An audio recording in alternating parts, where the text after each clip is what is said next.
नमस्कार, आप देख रहे हैं न्यूज इंडिया। मैं हूं आपके साथ पूजा मोहन पांडे। लोकसभा चुनाव की उल्टी गिनती शुरू हो चुकी है। एक तरफ जहां बीजेपी जीत की हैट्रिक लगाने की कोशिश में है, तो वहीं कांग्रेस हार के तिलिस्म को तोड़कर एक दशक के बाद सत्ता पर काबिज होना चाहती है। लोकसभा चुनाव में जीत और कांग्रेस के बीच एक ऐसी दीवार है जिसे पार कर पाना विपक्ष के लिए लगभग टेढ़ी खीर साबित हो रहा है। उस दीवार का नाम है ब्रांड मोदी। जी हां, ब्रांड मोदी, क्योंकि 2014 से 2024 तक तमाम नारों और दावों के बीच एक चीज कंसिस्टेंट है, वो है जनता और मोदी के बीच का जुड़ाव, जो प्रधानमंत्री को सिर्फ मोदी नहीं बल्कि ब्रांड मोदी बनाता है। नरेंद्र मोदी के प्रधानमंत्री बनने के साथ ही विपक्ष के पतन का दौर भी शुरू हो गया। पीएम के बलबूते बीजेपी एक के बाद एक जीत दर्ज करती नजर आ रही है और विपक्ष के पास पीएम की नीतियों का कोई जवाब नहीं। क्या है ब्रांड मोदी और लोकसभा चुनाव से पहले क्या है विपक्ष की तैयारी, इस खास रिपोर्ट के जरिए समझिए।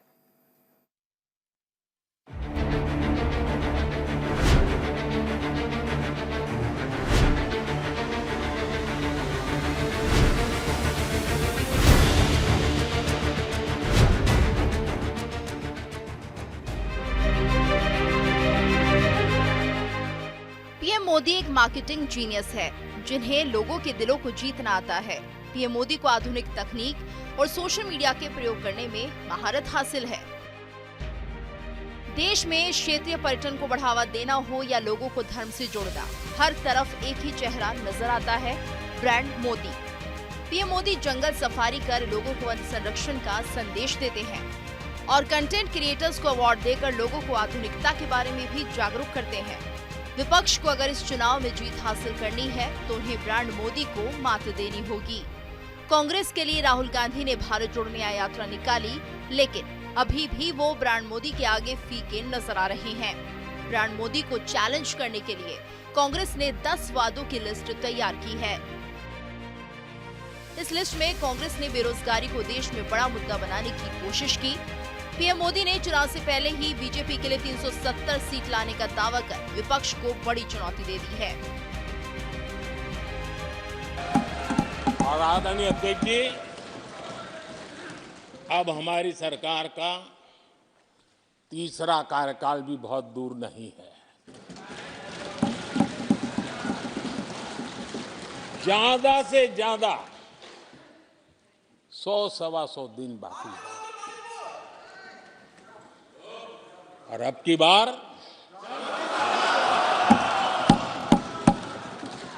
पूरा देश कह रहा है, अब की बार खड़गे जी भी कह रहे हैं। लेकिन अध्यक्ष जी, मैं आमतौर पर ये आंकड़े के चक्कर में नहीं पड़ता, लेकिन मैं देख रहा हूं देश का मिजाज एनडीए को तो 400 पार कर ही के रहेगा, लेकिन भारतीय जनता पार्टी को 370 सीट अवश्य देगा। अब देखने वाली बात होगी कि विपक्ष के पास ब्रांड मोदी को रोकने के लिए क्या नीति है। अब देखना ये होगा कि 2024 लोकसभा चुनाव में पीएम मोदी के बदौलत एक बार फिर बीजेपी सत्ता में आएगी या कांग्रेस 2 दशक के बाद सत्ता में वापसी कर पाएगी।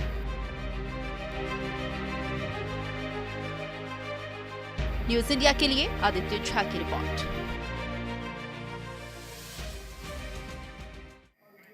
तो चलिए अब चर्चा का रुख करते हैं। मुद्दा समझ में आ गया कि विपक्ष के पास कोई चेहरा, कोई ब्रांड वैसा नहीं जो प्रधानमंत्री नरेंद्र मोदी को टक्कर दे पाए, और ब्रांड मोदी बनने में जो समय लगा, जो मेहनत लगी, वो मेहनत भी शायद विपक्ष के पास उस लेवल की नजर नहीं आती है। चर्चा को आगे बढ़ाने के लिए हमारे पास मेहमानों का एक लंबा पैनल। डॉक्टर अनिल गुप्ता हमारे साथ में जुड़े हुए हैं बीजेपी से, बहुत स्वागत है आपका। आकाश जाधव जी हमारे साथ में जुड़े हुए हैं कांग्रेस से, बहुत स्वागत आपका। कपिल श्रीवास्तव सपा से जुड़े हैं, चिराग सेठी आम आदमी पार्टी, फजील अहमद राजनीतिक विश्लेषक हमारे साथ में जुड़े हुए हैं, और आचार्य राजेश शर्मा जी स्टूडियो से हमारे साथ में मौजूद हैं चर्चा को खास बनाने के लिए। शुरुआत में आकाश जाधव जी के साथ करूंगी। आकाश जी, राहुल गांधी ने भारत जोड़ो यात्रा, फिर भारत जोड़ो न्याय यात्रा निकाली, लेकिन अभी भी काट नजर नहीं आती है ब्रांड मोदी की।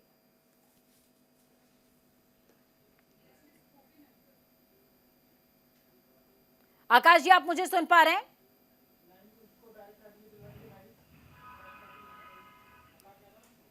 चलिए मैं कपीश जी के पास जाऊंगी। कपीश जी, साइकिल रैली हो या फिर तमाम बातें, अलग अलग कोशिश करते अखिलेश यादव बार बार नजर आते हैं, पर क्या वाकई ब्रांड मोदी की काट नहीं है? ब्रांड मोदी आप मोदी की गारंटी थी वो तो सब फेल होते हुए नजर आई। क्या गंगा जी साफ हो गई? क्या बुलेट ट्रेन बिछ गई, दौड़ रही है? क्या 15-15 लाख रुपए लोगों के पास आ चुके हैं? क्या बनारस क्योटो बन चुका है? क्या 150 स्मार्ट सिटी आपके सामने है? क्या ये देश के जो किसान हैं इनकी आय दोगुनी हो चुकी है? बल्कि इसके उलट आपने देखा ब्रांड मोदी कि इस देश में मोदी जी के आने के बाद नोटबंदी हुई और नोटबंदी के बाद 2 करोड़ लोग बेरोजगार हो गए। वादा इन्होंने क्या किया था कि 2 करोड़ लोगों को ये रोजगार देंगे, जिसमें से 20 लाख पक्की नौकरियां हर वर्ष होंगी। कहाँ है? बेरोजगारी चरम उत्कर्ष पर है। पूरे विश्व में सबसे ज्यादा भारत में बेरोजगारी है और ये ऐतिहासिक ट्रुथ है भारत के इतिहास में। दूसरी चीज आप देख लीजिए, महंगाई कहे थे 100 दिन पे हम कम कर देंगे, महंगाई चरम सीमा पे है, ट्रिपल डिजिट में है, 3 गुनी महंगाई हो चुकी है। इन्होंने जो भी वादे किए कि किसानों के बिजली का बिल माफ होगा, उत्तर प्रदेश के बिजली का बिल हाफ होगा, इतने बड़े प्रांत में 2022 के आखिरी इलेक्शन की बात नहीं कर रहे, कहाँ हुआ? तो किस तरह का ब्रांड और किस तरह की ब्रांडिंग? अगर टीआरपी सिर्फ इसलिए इनको मिलनी चाहिए क्योंकि सुप्रीम कोर्ट ने जो असंवैधानिक करार दिया है चुनावी चंदा, उसमें से 96% जो चंदा था वो सिर्फ भारतीय जनता पार्टी के पास आया और उसका उन्होंने दुरुपयोग किया मीडिया को परचेज करने में, विधायकों के खरीद फरोख्त करने में, सरकारों को बनाने और गिराने में। और मैं क्यों कह रहा हूं, जब महाराष्ट्र की सरकार गिराई गई और 3 बेंचेस की सुप्रीम कोर्ट की जजेस की बेंच ने क्या कहा कि नहीं, ये गैर कानूनी तरीके से सरकार गिराई गई महाराष्ट्र के अंदर, और असंवैधानिक इस बिल को ही घोषित कर दिया कि ये तो असंवैधानिक था जो प्रधानमंत्री जी भ्रष्टाचार युक्त चंदा का बांड लेकर आए थे। 1000 का नोट खत्म करके आप 2000 का नोट ले आ रहे हैं और आप कहते हैं कि इससे कालाबाजारी रोक लेंगे और इसेंशियल कमोडिटीज एक्ट ही समाप्त कर देंगे। जो 40 वस्तुएं इसेंशियल कमोडिटीज में आती थी जिसकी कालाबाजारी नहीं की जा सकती थी, अब तो उनकी भी हो रही है कालाबाजारी। जिन किसानों को आप ठीक है, आपकी इस बात से चिराग सेठी आम आदमी पार्टी से जुड़े हुए हैं, वो कितना इत्तेफाक रखते हैं? चिराग जी। पूजा जी, पहले तो आपको नमस्कार और आपके सारे श्रोताओं को नमस्कार। मैं बस एक बात पूछना चाहता हूं, अगर मोदी जी इतने कॉन्फिडेंट और भाजपा इतनी कॉन्फिडेंट है तो आज उन लोगों के साथ गठबंधन के लिए हाथ पैर क्यों जोड़ रही है, जो कभी उन्हें आतंकवादी बोलते हैं, कभी उन्हें भद्दी भद्दी गालियां देते हैं? मैं ओपी राजभर जी की बात कर रहा हूँ। उसके बाद भी आप उनके आगे हाथ जोड़ते हैं, टीडीपी के साथ आप अपना समझौता कर रहे हैं। अगर कोई इतनी अच्छी इमेज के साथ चल रहा है तो उसको ये सब करने की, ये कॉम्प्रोमाइज करने की क्या जरूरत पड़ी? जरूरत इसलिए पड़ी कि आज एक तरफ बोला जाता है कि महंगाई कम हुई है, हमने ये किया, तो 80 करोड़ लोगों को आप अनाज क्यों दे रहे हैं? फिर आप उधर से बोलते हैं कि 25 करोड़ लोग जो है वो पॉवर्टी से ऊपर आ गए, गरीबी रेखा के ऊपर चले गए। इसका आंसर दे दीजिए। आप आर्टिकल 370 की बात करते हैं। सोनम वांगचू एक बहुत बड़े रिसर्चर हैं, वो लद्दाख में बैठे हैं कि हमें फुल स्टेटहुड क्यों नहीं मिलता। आप कोई भी मुद्दा उठा के देख लीजिए, आप बात करिए आवास योजना की, आप बात करिए मुद्रा की, आप बात करिए सिलेंडर की, क्या रहा सिलेंडर में? जो उज्ज्वला योजना में सिलेंडर मिले उनमें 10% लोग ऐसे जो दूसरा सिलेंडर खरीद पाए। आप बात कर रहे हैं दूसरी तरफ आंकड़े ये भी हैं कि कई लाख आबादी जो है वो गरीबी रेखा के ऊपर भी आई है। उसे भी तो देखना तो चाहिए। फिर 80 करोड़ का अनाज ले कौन रहा है? आप मुझे कह रहे हो 80 करोड़ लोग अनाज ले रहे हैं, 25 करोड़ लोग जनता जो है वो ऊपर आ गई, तो मेरे हिसाब से गणित जो बैठता है वो लगभग 115 करोड़ हो गया। तो आप क्या कह रहे हो, पूरे देश में 25 करोड़ लोग ही हैं जो समर्थ है। आपका कहने का मतलब ये है, उसमें बच्चे भी होंगे 18 साल से नीचे जो भी कमा नहीं रहे, तो कहीं ना कहीं गणित मिल नहीं रहा है। पूजा जी, ये जो गणित है ना, ये सिर्फ इस तरह के है, ये बहकाया जाए, कैसे लोगों को इस तरीके से बहकाया जाए कि देखो आपने क्या कर दिया। आप मुझे बताइए, अगर 80 करोड़ लोग आज सरकार से अनाज लेके अपना घर चला रहे हैं, तो वो कैसे आपके गरीबी रेखा से ऊपर हो गए? आप उससे पहले अगर कह रहे हो तो इसका मतलब आप ये कह रहे हो कि 120 करोड़ लोग जो थे पहले वो गरीबी रेखा के नीचे थे। जब चिराग कांग्रेस की जी, सरकार चिराग थी जी, तो- एक सीधा सा सवाल है, ब्रांड मोदी या ब्रांड केजरीवाल, दोनों में आपको सक्सेसफुल और लोगों के बीच लोकप्रिय कौन सा ज्यादा नजर आता है? मैं आपको इसका सिंपल सा आंसर देता हूँ। ब्रांड मोदी जब आया था तो 55 लाख करोड़ का कर्जा था देश पे, आज जो कर्जा है वो 1,80,000 करोड़ का हो गया। अरविंद जी जब आए थे तो फिस्कल डेफिसिट था, आज हमारा बजट जो है प्रॉफिट का बजट है। पिछले साल प्रॉफिट था बजट में 3270 करोड़ रुपए, आज प्रॉफिट है दिल्ली की सरकार में 14,457 करोड़ रुपए। जनता के लिए समझना बड़ा आसान है कि कौन सा आदमी है जो आपको सुविधाएं भी दे रहा है, आपके बच्चों के स्कूल भी बना रहा है, अस्पताल भी बना रहा है, और उसके बाद आपके सरकार को घाटे में भी नहीं लेके जा रहा। और एक वो इंसान है जो आया था, जितना पूरे 70 साल में कर्जा हुआ देश के ऊपर, उतना उन्होंने पिछले 9 साल में लिया है। आकाश यादव जी, आप मुझे सुन पा रहे हैं क्या सर? चलिए कोई बात नहीं, फजील अहमद जी के पास जाऊंगी। फजील जी, आपसे मैं सवाल ये लेना चाहूंगी कि 2014 से लेकर के 2024 तक जिस तरीके की छवि प्रधानमंत्री की गढ़ी गई, हिंदू हृदय सम्राट की, क्या वो जानबूझ करके गढ़ी गई? क्या लगता है आपको? पूजा जी, मैं दो बात कहूंगा जी। एक तो आपने कहा कि हिंदू हृदय सम्राट, तो क्या ये हिंदू का चुनाव हो रहा है कि प्रधानमंत्री का चुनाव हो रहा है? नंबर एक बात। दूसरी बात, हम लोग के भोजपुरी में एक कहावत है, जब छोटे गांव में अभी भी लोग बोलते हैं, मुंह मियाँ मिट्ठू बनना। सुने, आप भी सुने होंगे, मुंह मियाँ मिट्ठू बनना। देश की जनता तो कोई नहीं बोल रहा ये बात, ये तो भाजपा के लोग बोल रहे हैं, प्रधानमंत्री खुद ही बोल रहे हैं। ये तो सब ये लोग खुद ही बोल रहे हैं। लेकिन सर, अगर प्रधानमंत्री खुद बोल रहे होते तो 19 के चुनावों में 303 सीटें कैसे आ जाती? तो नहीं, सुनिए, ये 500 पार हो जाएंगी अगर बैलेट सिलेक्शन करा दे तो। इनको ये अपना कम आकलन कर रहे हैं लोग, ये बैलेट सिलेक्शन करा दे 500 पार हो जाएंगे। ये मांग है, हम लोग पूरे देश की मांग है कि आप बैलेट से चुनाव कराइए तो आप 500, इनको खुद ही अपनी 100 सीट कमा कर रहे लोग। प्रधानमंत्री की जो लोकप्रियता है देश के अंदर, अगर ये बैलेट से चुनाव करा दे, मशीन चुरा ले रही है इन लोग का वोट। ऐसा आडवाणी जी कहते थे, सुब्रमण्यम स्वामी कहते थे कि मशीन हम लोग का भाजपा का वोट चुरा लेती है। ये सच बात है कि इनका वोट चोरी हो जा रहा है। अगर ये बैलेट से चुनाव करा दे पूजा जी, मैं कह रहा हूँ ये 500 के पार हो जाएंगे। फजील जी, जब आप ये बोल रहे हैं उस दौरान अनिल गुप्ता जी मुस्कुरा रहे हैं। अनिल जी, क्या वाकई मशीन वोट चुरा रही है क्या सर? और क्यों नहीं मान लेते हैं आप फजील जी की बात? जी पूजा जी नमस्कार आपको और सभी दर्शकों को नमस्कार। जी नमस्कार। फजील जी को चुनाव आयोग में पिटीशन लगानी चाहिए, ये काम चुनाव आयोग का है, वो स्वतंत्र इकाई है, चुनाव कराना उनका काम है। पर इनको ये भी याद करना चाहिए कि कर्नाटक चुनाव में कांग्रेस की सरकार है, हिमाचल में कांग्रेस की सरकार है, तेलंगाना में बनी है, वो भी देखिए, मुझे बीच में मत रोकिए पूजा जी, डिबेट को थोड़ा ठीक से चलाइए। फजील बीच में जी सुन लीजिए, मैंने किसी को बीच में नहीं रोका। अनिल जी क्या बोल रहे हैं, सुन लीजिए।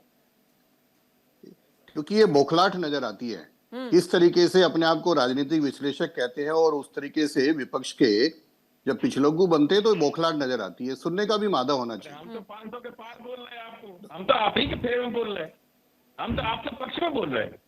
हम तो कह रहे हैं कि अगर बैलेट सिलेक्शन हुआ होता तो कर्नाटक भी जीतते, पंजाब भी आप जीत गए होते और दिल्ली में भी जीत गए होते। तो आप तो खुद ही नहीं बैलेट से करा रहे हैं, आप खुद अपना चुनाव हारते जा रहे हैं। आप बैलेट से कराते तो पंजाब भी जीत गए होते, कर्नाटक भी जीत गए होते। ठीक है, ठीक है फजील जी, आप सुन लीजिए, अनिल जी को सुन लीजिए। क्यों 3-3 राज्य हार गए? सर आप इतनी बौखलाहट में क्यों है?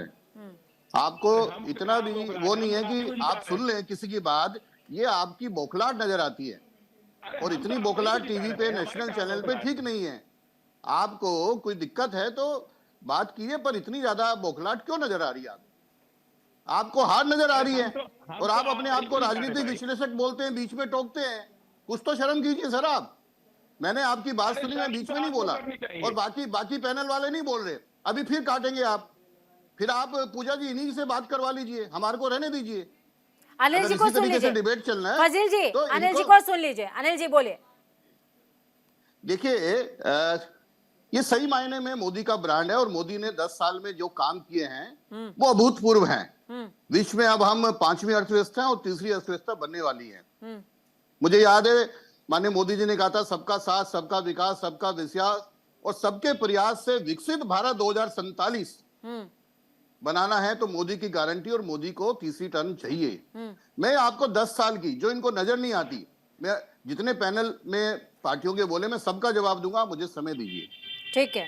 पहली बार हुआ है कि देश में 142 करोड़ की जनता है, 97 करोड़ वोटर हैं। चेक कर लीजिए, मैं फैक्ट के साथ बोल रहा हूं। 25 करोड़ लोग पॉवर्टी लाइन से ऊपर उठे हैं। 80 करोड़ से ज्यादा लोगों को राशन दिया जा रहा है। अब विपक्ष को इसमें भी आपत्ति है, जब 225 करोड़ लोगों को फ्री वैक्सीनेशन दी थी, जब लोगों का जीवन बचाया था, तब आपत्ति नहीं आई? नहीं नहीं, तब तो शुरू उन में तमाम चीजों में आपत्ति नहीं है। अनिल जी, आप शायद हाँ, विषय को समझ नहीं पा रहे। नहीं, मैं देखिए, समझ रहा हूं। ऐसा होता है, ये विपक्ष जो है वो लगातार जिस बात पर निशाना साधता है वो विषय ये है कि प्रधानमंत्री जब रैली करते हैं तो कार में और कोई नजर नहीं आता, लाइट सिर्फ प्रधानमंत्री के चेहरे पर पड़ती है। प्रधानमंत्री जब कुछ और करते हैं तो सिर्फ प्रधानमंत्री नजर आते हैं। क्या ये जानबूझ करके प्रधानमंत्री को आगे रख के सारी कमियों को छुपा देना, ब्रांड मोदी प्रिपेयर करना, क्या ये टास्क है क्या? पूजा जी ये बताइए जी, एक अमेरिका के राष्ट्रपति मोदी जी को बॉस बोलते हैं, एक राष्ट्रपति उनके चरण छूते हैं, एक राष्ट्रपति उनको मोदी इज ग्रेट बोलते हैं। तो ये भी क्या उनको बीजेपी ने बोला है क्या? अब मोदी की शख्सियत ऐसी है, जिस तरीके से मोदी जी ने देश में विकास किया है। अब ये महंगाई की बात कर रहे थे, आज महंगाई की दर 7.3 है। मैं आपको याद करा दूं, 2013 में महंगाई दर 10.5% थी। अब ये 80 करोड़ से ज्यादा को जो राशन देते हैं, इनको इसमें भी दिक्कत है। अरे ये मोदी जी का वादा है, उनकी योजनाएं हैं कि जो लोग गरीबी रेखा से ऊपर आई, आज देश को जरूरत है, आज अनाज है हमारे पास सरप्लस, तो लोगों को अनाज वाले मामले पे भी बयान लूंगी मैं आपसे। अनिल जी, आपको जी अनिल जी, तो क्या बीजेपी ये स्वीकार करती है कि देश के अंदर 80 करोड़ गरीब अभी भी एग्जिस्ट करते हैं? नहीं, गलत। माननीय मोदी जी ने पार्लियामेंट में भी क्लियर किया है, और मैं फिर कर रहा हूं। देश में 25 करोड़ लोग, पूरा डाटा कहता है नीति आयोग का, गरीबी रेखा से ऊपर। आज लोगों की इनकम 50% बढ़ गई है। ये अनएम्प्लॉयमेंट की बात करते हैं, 50 लाख से ज्यादा रोजगार दिए हैं, 50 करोड़ से ज्यादा मुद्रा लोन। और सुनिए, सिर्फ अनाज देने से तो क्या, मैंने कंपेयर करके बताया। अगर वैक्सीनेशन दे रहे हैं तो जरूरत थी। अगर आज एक हमारा भाई चिराग जी काउंटर है आपका, एक मिनट, आज अगर हमारा एक भाई गरीबी रेखा से आया है, अगर कुछ दिन तक उनकी सहायता हो जाए, है कुछ दिन तक सरकार अगर उनका ध्यान रखे, जिससे कि दोबारा ना चले जाए, तो बुरी बात क्या है? सरकार की हिम्मत है ना, सरकार के पास बजट है कि अपनी जनता का सरकार तो है ही वेलफेयर तो अगर केजरीवाल फ्री बिजली देते हैं तो बीजेपी मैं बता क्यों रहा इतना हल्ला हूँ, करती है? पूजा जी मैं बता रहा हूँ। अभी इन्होंने कहा कि इन्होंने सरप्लस बजट दिया। मैं 2 आंकड़े देता हूँ। केजरीवाल साहब ने 76,000 करोड़ का बजट दिया है, और ये कहते हैं इनका सरप्लस है। 2 आंकड़े देता हूँ। चिराग जी काउंटर है आपका। 75,000 करोड़ का दिल्ली जल बोर्ड का घाटा है, 10,000 चिराग जी को, अनिल जी को स्क्रीन पे लाइएगा। चिराग जी आपका काउंटर है। वो इन्होंने नहीं इंक्लूड किया, क्योंकि आंकड़ों से आंकड़ेबाजी करते हैं। अरे अगर 75,000 करोड़ का आपकी बैलेंस शीट में जल बोर्ड का घाटा है, 10,000 का डीटीसी का घाटा है, तो आपका बजट माइनस हो गया। पर वो क्योंकि इकाई है उसको नहीं लिया। हमेशा आंकड़ेबाजी करते हैं ये। इन्होंने बिजली, इन्होंने कहा इलेक्ट्रिक बसें लेके, देखो एक एग्जाम्पल और देता हूँ। हालांकि चिराग जी के पास मुझे जाना था, लेकिन आचार्य राजेश जी चूंकि अभी तक नहीं बोले, तो आचार्य जी सवाल सीधे आपसे मेरा, तो क्या आप ये मानते हैं कि 14 से लेकर 24 के बीच जिस तरीके से हिंदुत्व को हाइप मिला, वो अपने आप में कहीं ना कहीं ब्रांड मोदी को क्रिएट करने में अपना एक अहम रोल रखता है, जिस तरीके से रीजनलिटी को अप्रोच मिली? देखिए, ऐसा तो नहीं है कि रीजनलिटी को कोई अप्रोच मिली है या कोई उसको विशेष रूप से जो हिंदुत्व को बढ़ावा दिया गया है। हाँ, हिंदू विचारधारा के हमारे प्रधानमंत्री जी जरूर हैं, इस बात को मैं स्वीकार करता हूं, और होना भी चाहिए, इसमें कोई बुराई नहीं है।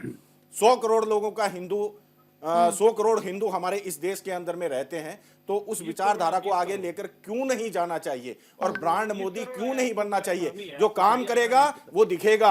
आप अभी कह रहे थे कि कैमरा मोदी जी पे रहता है, बिल्कुल रहना चाहिए, क्यों नहीं रहना चाहिए? मोदी जी काम करेंगे तो मोदी जी पर ही कैमरा रहेगा, और किसी के ऊपर कैसे रहेगा?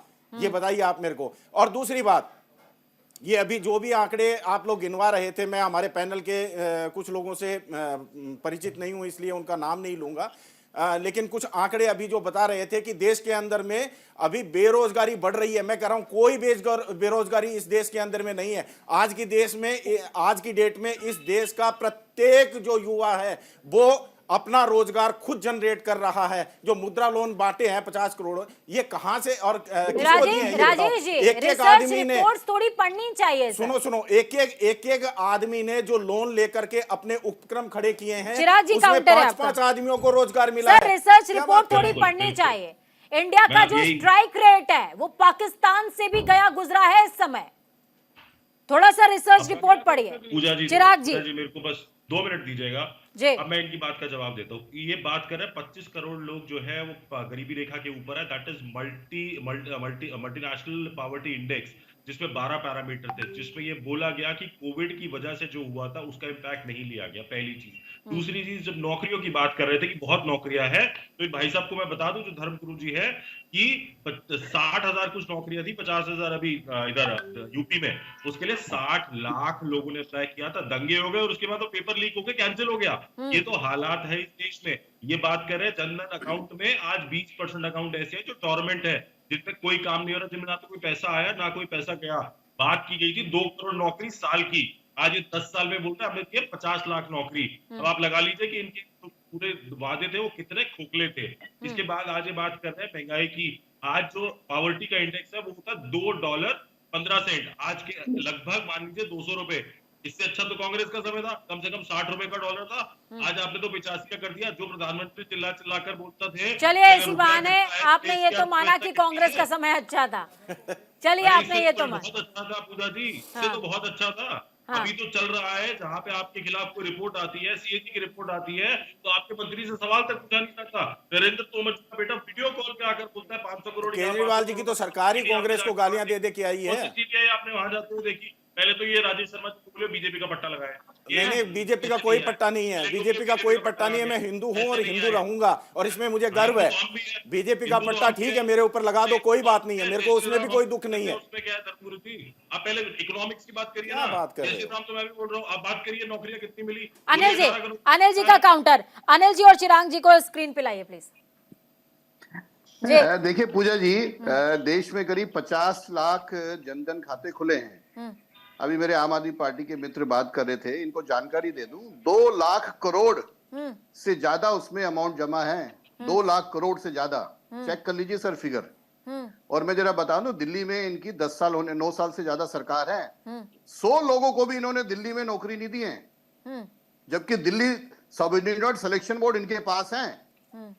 और जो मैंने बताया था कि किस तरीके से घाटे के बजट को फायदा का करते हैं। जनधन खातों का तो सर हाल कुछ ऐसा है कि मैं उस दौर के कई ऐसे लोगों को जानती हूँ सर, जिन्होंने वो खाते सिर्फ इसलिए खुलवा लिए कि उसमें 15 लाख रुपए आएंगे, पर आए नहीं। अरे ये तो आप कुछ भी कर सकते हैं। मैं कह रहा हूँ ना चैलेंज करके आपको, 50 करोड़ से ज्यादा है, 2 लाख करोड़ से ज्यादा डिपॉजिट है उसमें। आप चेक करिए जी। किसी को बायस नहीं, अगर एक आधा आउट ऑफ बॉक्स में बात कहता है। जी जी जी जाधव जी भी हमारे साथ में जुड़ गए हैं। आकाश यादव जी, अब आप बताइए, आप ब्रांड मोदी की बात मैं कर रहा हूँ। किसी ने सोचा था कि 11 करोड़ से ज्यादा शौचालय का निर्माण होगा जब लाल किले से भाषण दिया था? अरे फजील अहमद जी, आप राजनीतिक पार्टी का पट्टा लगा लीजिए, राजनीति में इसलिए मत कहिए। आपको गंदी आदत होगी बीच में टोकने की। आप डिबेट को खराब कर रहे हैं। कुछ तो डिबेट का सिस्टम रखिए, बीच में बोल रहे हैं आप। आप पूजा जी इनको इसलिए बिठाया है क्या कि बीच में काटेंगे? एंकर का काम होता है। अरे आपको जब नंबर आएगा बोलिए।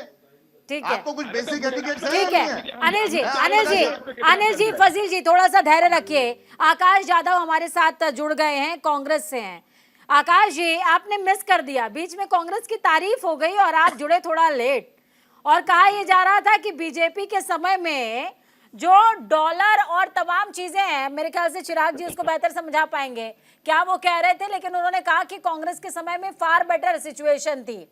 आप क्या कहेंगे आकाश जी? राहुल गांधी लगातार कोशिश कर रहे हैं ब्रांड मोदी को डिफीट करने की, लेकिन 24 में फिलहाल वो नजर नहीं आ रहा है सर। पूजा जी, मैं सबसे पहले तो माफी चाहूंगा कि मैं नेटवर्क की वजह से जुड़ नहीं पाया, और दूसरी बात आपको बधाई दूंगा, आपने कांग्रेस की बाजू बहुत ताकत से।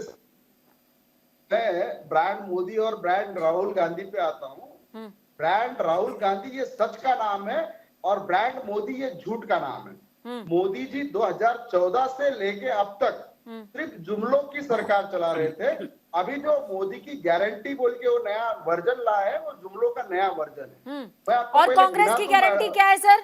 कांग्रेस की गारंटी क्या है? बिल्कुल, कांग्रेस की गारंटी मैं बता दूं आपको कि कांग्रेस की गारंटी, राहुल गांधी जी ने इस देश का जो युवा रोजगार आज से परेशान है, बेरोजगारी से परेशान है, उसके लिए सबसे पहले हम लोग भर्ती भरोसा योजना लेके आ रहे हैं। अगर कांग्रेस की सरकार 2024 में आती है इंडिया गठबंधन की, तो हम 30 लाख सरकारी संस्थानों के अंदर नौकरियां उपलब्ध करा के देंगे। लेकिन जनता कंफ्यूज है सर।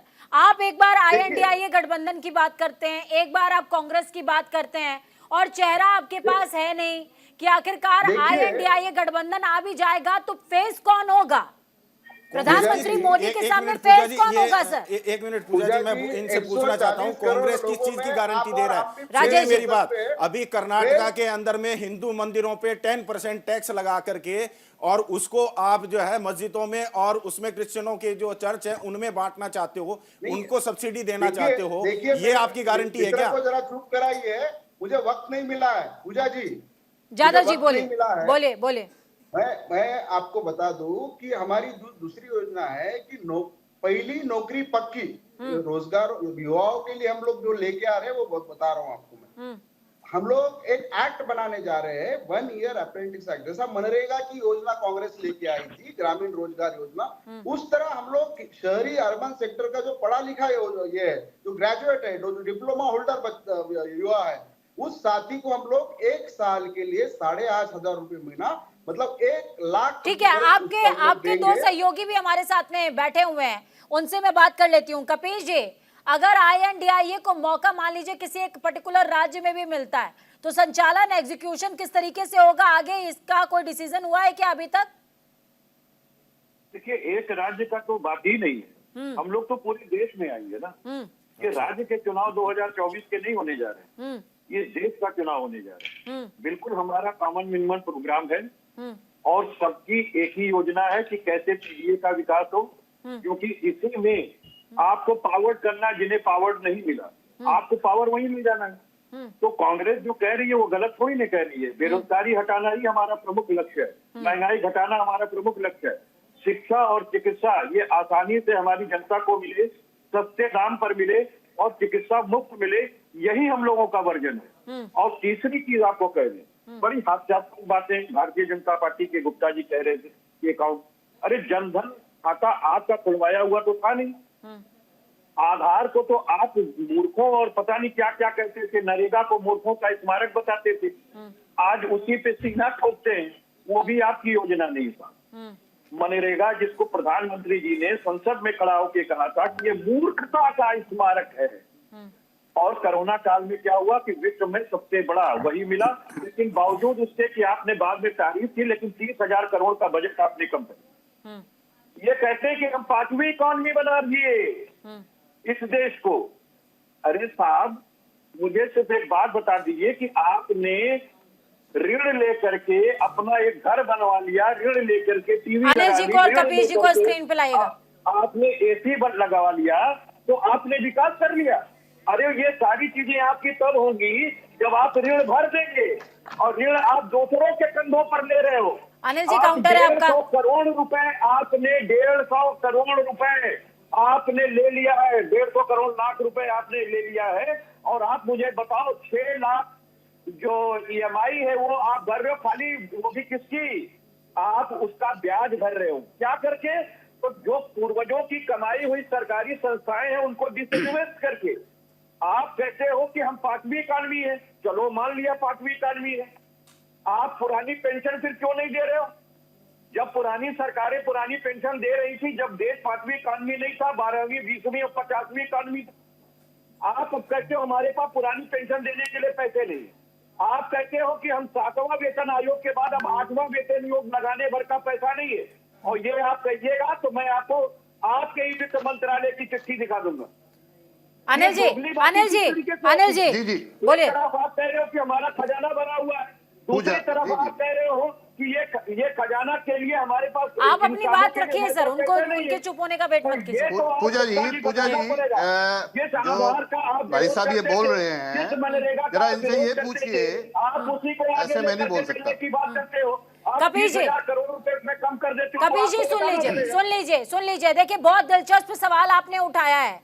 7वें वेतन आयोग के बाद 8वें वेतन आयोग का आपने जिक्र किया। अनिल जी, उसका जवाब प्लीज दे दीजिएगा। पूजा जी, मैं सबसे पहले ये पूछता हूँ, इनका जो इंडी गठबंधन है, अभी कांग्रेस की सूची में कांग्रेस के युवराज को वायनाड से घोषित हुआ है। वहीं सीपीएम ने ताल ठोकी, उन्होंने अपना उम्मीदवार डिक्लेयर किया है। सीपीएम ने कहा कि हम केरला की सीट पे लड़ेंगे। तो इनका गठबंधन में ही कंफ्यूजन है। और दूसरा, इन्होंने ओल्ड पेंशन की बात करी। मुझे ये बताइए, ओल्ड पेंशन स्कीम बंद किसने करी थी? कांग्रेस ने करी थी ना, मनमोहन सरकार ने। अरे सुनिए, नहीं चेक कीजिए फैक्ट्स को, अपने फैक्ट्स को चेक कीजिए और सुनिए। हिमाचल में आपने कहा कांग्रेस ने लागू करेंगे, करके दिखाया क्या? सबसे ज्यादा कर्जा हिमाचल में 16 राज्य करके दिखाया क्या? और जहां तक रोजगार की बात है, आप ये बताइए कि जब आपकी सत्ता थी यूपी में तो कितने रोजगार दिए? आप बताइए। और आज कांग्रेस की सरकार 3 राज्यों में है, कितने रोजगार दिए? और हम तो गर्व से कहते हैं कि मुद्रा योजना में 50 करोड़ से ज्यादा मुद्रा लोन दिए गए। वो किस लिए दिए? रोजगार के लिए, लोगों को स्वावलंबी बनाने के लिए। पर क्योंकि आपको नजर नहीं आता देश का विकास, आप कहते हैं 5वीं अर्थव्यवस्था भारत बना है, अमेरिका का राष्ट्रपति भी कहता है मोदी जी को, और आपको नजर नहीं आता। क्योंकि अरे कभी आप कांग्रेस के साथ जाते हैं, कभी किसी के साथ जाते हैं, आपको क्लैरिटी नहीं है, आपको देश का विकास नजर नहीं आ रहा। सिर्फ और सिर्फ आपको, क्योंकि सफाई में जब सफैया में वहां पर वो होते थे नाल, तब आपको अच्छा लगता था। अब जब इतने रोजगार मेले लगते हैं तब आपको नजर नहीं आता।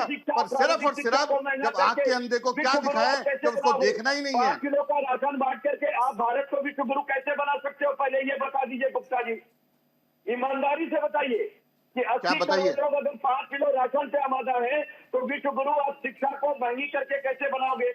किसने शिक्षा महंगी करी? किसने शिक्षा महंगी करी? आप बताइए। आप अगर सुने तो मैं आपको डाटा देता हूँ, 11 करोड़ बहन बेटियों को महिला स्वयं संस्था से जुड़ी है, 3.6 करोड़ सुकन्या योजना से बहनें जुड़ी हैं। किस तरीके से 11 करोड़ शौचालय बने, किस तरीके से जनधन खाते खुले, और ड्रोन दीदी जो बात कर रहे हैं, लखपति दीदी, आप उनको करोड़ मेरे ख्याल से 11.8 करोड़ किसानों को डायरेक्ट बेनिफिट ट्रांसफर पैसा दिया जा रहा है। पर क्योंकि आप बिचौलिया खत्म हो गया है, अनिल जी, कपिल जी का सवाल शायद आप समझ नहीं पाए। सवाल ये था कि शिक्षा जो महंगी हो गई, उस शिक्षा को महंगा करके 5 किलो राशन बांट करके कैसे बीजेपी देश को विश्व गुरु बनाने जा रही है? प्लीज ये एक्सप्लेन कर दीजिए, ये थोड़ा सा समझना बहुत मुश्किल है सर। मोदी सरकार ने कोई शिक्षा महंगी नहीं की है, ये एग्जाम्पल देके बताया मुझे। मोदी सरकार ने कोई शिक्षा नहीं, बल्कि सर पीपीपी मॉडल कौन लेके आया sir? Anil ji, PPP model कौन लेके आया? अनिल जी, पीपीपी मॉडल कौन लेके आया? मैं बताता हूँ। देखिए, अगर जो उच्च शिक्षा है, अगर हमारे पास आईएम बन रहे हैं, हर राज्य में आईएम बन रहे हैं, अगर वहां पर हाई क्लास मैनेजर बन रहे हैं, तो वो पीपीपी मॉडल से काम कर सकते हैं। पर उसमें भी मैं बताऊं, अभी भी देश में जितनी सरकारी संस्थाएं हैं वहां। चिराग जी को लाएगा स्क्रीन पे, चिराग जी और अनिल जी। पूजा जी, समझ में नहीं आता, ये कह रहे हैं हर राज्य में आईएम खुल रहे हैं, हर रोज आईएम खुल रहे हैं, राज्यसभा में आके बोलते हैं आईएम खुला। सर हर रोज नहीं बोला मैंने, अरे आप झूठ क्यों बोल रहे हैं? हर राज्य में बोला मैंने। अरे आपको समझ में नहीं आता, फिर झूठ बोल रहे हैं। तो बता दो 5 साल से खुलेंगी। अरे 5 साल से तो खुले नहीं भाई साहब। और ये बात करते हैं 11 करोड़ शौचालय, मिनिस्ट्री ऑफ फैमिली वेलफेयर की रिपोर्ट है, 20% शौचालय ऐसे जिनके पास ना तो पानी मिला, ना उनको सैनिटेशन मिला, ना उनमें सीवर लगे। ये 20% है। ये मिनिस्ट्री ऑफ, इनकी अपनी संस्थाओं का डेटा है, मैं अपना नहीं बोल रहा। 2022 में इकोनॉमिक सर्वे क्या आपके बोलता मोहल्ला है क्लिनों में कि हर तो 100 में पशु 3 आदमी के पक्षी घूम पास रहे हैं, उनका ध्यान बता इंश्योरेंस दीजिए। है। महिला हर 100 में क्लिनों 3 में दवाई और नकली एक मिलती है, उसकी किल्लत एडिशनल कीजिए। इंश्योरेंस सिर्फ हर 100 में एक आदमी के पास है। ये तो इनके हालात है। झूठ बोल बोल के, झूठ के पुलिस ने बांध के इन्होंने बोलना शुरू कर दिया कि देखिए हमने ये कर किया क्या है। तो बताइए भाई साहब, अरे सिर्फ इससे बढ़िया शराब तो देखिए, आप शराब में कमीशन खाइए सिर्फ, अरे और भाई राजमहल साहब, बनवाइए आप, पॉइंट वो की आपके बात लिए ठीक करते हैं। अरे भाई है। साहब, नकली फिर मैं दवाइयाँ बोलूं, दीजिए हॉस्पिटलों में, फिर मैं नकली बोलूं दवाइयाँ तो दीजिए। 71,000 राजमहल स्कैम जल चलता बोर्ड में था। घोटाले अगर कीजिए, कुछ का क्या हुआ? ईडी के संबंध ठीक में है, मत जाइए। ठीक है, इतना भ्रष्टाचार और ठीक है, झूठ आप बोलते ठीक हैं, है, शायद देश में कोई नहीं बोलता। वापस जाएंगे। मैं फजील जी के पास जा रही हूँ। फजील जी, सवाल सीधे तौर पर यही है कि जिस तरीके से प्रधानमंत्री नरेंद्र मोदी को लेकर के एक सर्वे किया गया अमेरिका के अंदर, प्यू सर्वे रिपोर्ट है ये, जिसमें कहा जा रहा है कि अमेरिका के 37% लोग ऐसे हैं जो प्रधानमंत्री नरेंद्र मोदी को पसंद नहीं करते हैं, जबकि मात्र 21% लोग ऐसे हैं जो कि उन्हें पसंद करते हैं, जबकि 42% लोग कहते हैं कि मेरी इस बारे में कोई राय नहीं।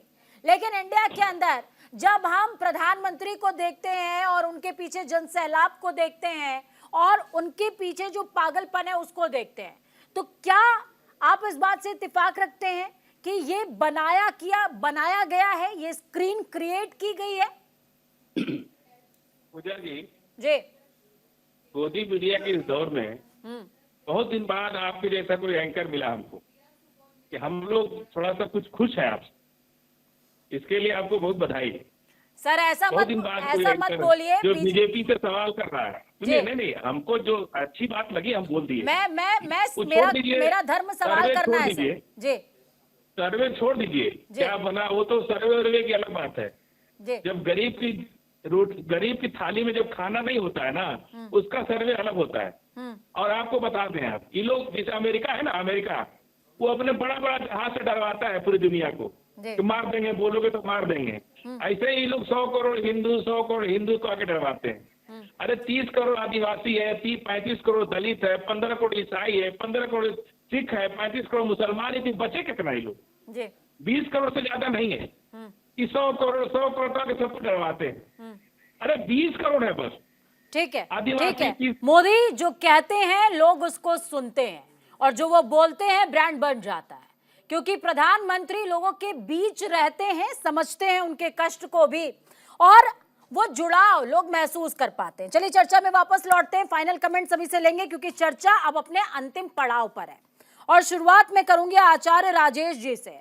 राजेश जी, जो तिलिस्म, जो जादू नजर आता है प्रधानमंत्री के बोलने से लेकर के उनके हाव भाव तक में, क्या वो वाकई अकाट्य है? क्या बिल्कुल अकाट्य है। और दूसरी बात मैं बोलना चाहूंगा कि मोदी जी जो बोलते हैं वो करते हैं। आज तक पिछले 10 साल के अंदर में जितने भी उन्होंने वादे किए थे, 370 को ले लीजिए, 3 तलाक को ले लीजिए, मंदिर से संबंधित बात को ले लीजिए, अयोध्या में मंदिर बन चुका है, काशी विश्वनाथ लाइन पे है, मथुरा लाइन पे है, सारी की सारी चीजें मोदी जी से संबंधित अगर कोई बात अगर देखेंगे तो मोदी जी ने जो कुछ आज तक बोला है वो करके दिखाया है। अब देखिए स्क्रीन के ऊपर जो आप चीज दिखा रहे हैं, ये भेंट द्वारका का फजील जी, मैं आ रही हूँ आपके पास। भेंट द्वारका के अंदर भी उन्होंने दर्शन कर करके, आज तक कोई प्रधानमंत्री भेंट द्वारका नहीं गया होगा, स्कूबा डाइविंग करके और समुद्र में 300 फीट नीचे जा करके दर्शन करने का जो जिगरा रखता है वो देश का प्रधानमंत्री आज की डेट में है। तो मोदी जी जो कुछ कर रहे हैं ना, उसके पीछे ही वो एक स्टार आइकॉन बने हैं। और ये स्टार आइकॉन वाली जो छवि है वही 2024 में आपको सामने नजर आएगी। और जो 400 पार की सीटों की बात हो रही है वो निश्चित रूप से होगी। करना चाहिए वो नहीं कर रहे हैं। हाँ, जो करना चाहिए वही कर रहे हैं।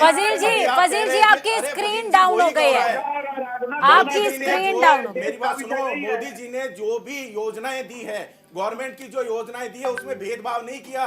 ठीक है। चिराग सेठी जी, चिराग जी के पास मैं जाऊंगी। राजेश जी हो गया, राजेश जी हो गया सर, राजेश जी हो गया सर, राजेश जी थोड़ा सा धैर्य दिखाइए सर प्लीज। चिराग जी मैं आपके पास आऊंगी।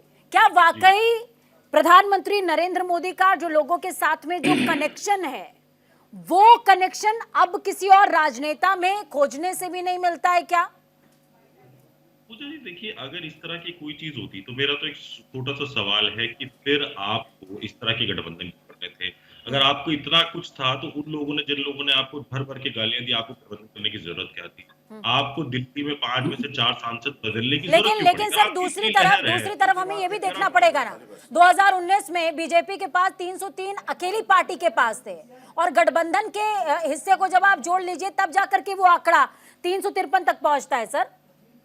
देखिए फिर जी। ये जो जनता है, दिल्ली, ये जो हिंदुस्तान की जनता है ना, उसे पता है कब सर पे बिठाना और कब नीचे उतारना है। अगर आप हमारा हिस्ट्री भी ठीक देखें है। तो उसमें भी ऐसे बहुत नेता हैं जिन्होंने एक बिल्कुल अनबायस्ड मेजोरिटी देखी और उसके बाद कोई एक नेता आया जिन्होंने आकर पूरी कायनात पलट दी, पूरा राजनीति जो है वो बदल दिया। तो कहीं ना कहीं आज ये हो रहा है क्योंकि जनता देख रही है कि हमारी जेब में क्या आ रहा है, हमारी थाली में क्या आ रहा है, मेरे बच्चों ठीक की है एजुकेशन में क्या आ रहा है। आकाश जी 20 सेकंड सर, 20 सेकंड, उसके बाद मैं अनिल जी को समय दूंगी। पूजा जी, ये देश का दुर्भाग्य है कि हमें एक नौटंकी बाज पंतप्रधान मिला है। हाँ। देखिए, ये नौटंकी बाज पंतप्रधान महा ठग है। इसको हिंदुस्तान के जनता को कैसा ठगना है वो पता है। ठीक है अनिल जी 20 सेकंड सर। देखिए, माननीय प्रधानमंत्री जी के बारे में ऐसे शब्द बोलना, इनको शर्म आनी चाहिए। वो देश के प्रधानमंत्री हैं और यही शब्द बोल बोल के हैं ये लोगों को बेवकूफ बनाते हैं और धरातल पे जाते हैं। सर अब 2024 में आप कहीं भी नजर नहीं सर आएंगे। बीजेपी को दूसरी टेंशन किस बात की? वो जो भी बोलते हैं वो आपके लिए मील का पत्थर बन जाता है। चलिए, तो बहुत शुक्रिया आप सारे मेहमानों का हमारे साथ जुड़ने के लिए और इस चर्चा को बेहद खास और अहम बनाने के लिए। आपने देखा, समझा और सुना और जाना, लेकिन निर्धारण आपको करना है। प्रधानमंत्री नरेंद्र मोदी जो भी बोलते हैं वो आपके दिल तक जाता है। क्या वो तिलिस्म है या वाकई उनके दिल की बात? आप निर्धारित कीजिए। वक्त छोटे से ब्रेक का। ब्रेक के उस पार खबरों का सफर लगातार जारी है। बने रहिए न्यूज़ इंडिया के साथ, क्योंकि हम है राष्ट्र की आवाज।